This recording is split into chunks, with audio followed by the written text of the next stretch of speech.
After tossing and turning throughout the night, Rachel called her boss.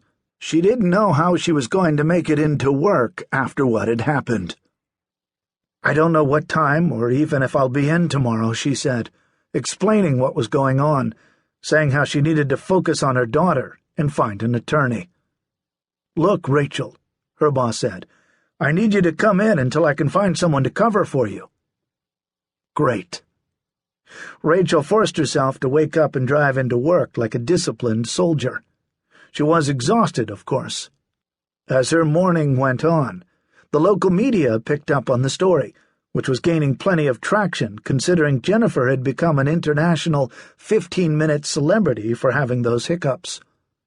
The hiccups, Rachel and Jennifer had learned since her star rose and fell, had actually been a symptom of a more serious underlying medical condition. As she went about her day, Rachel didn't realize how tight a grip the story had taken on pop culture because she had not paid attention to the television or radio as she worked. Her mind was focused on her kid. What were they going to do? They did not have the funds or the assets to hire an expensive, high-profile attorney who could get Jennifer out of jail on bond, if the court allowed it. A disc jockey for one of the local radio stations out of Tampa, who had spoken to Jennifer back when she had the hiccups, called Rachel at work.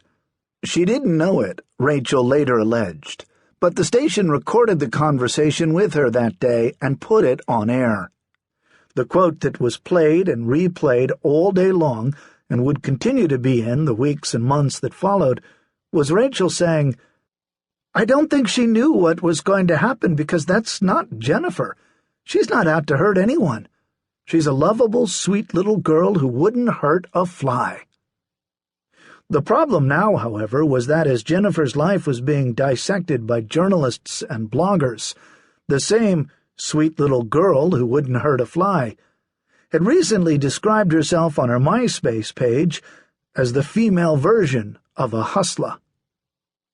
Jennifer, it appeared, was one person to her mother and family, and quite another out in her world of hustling.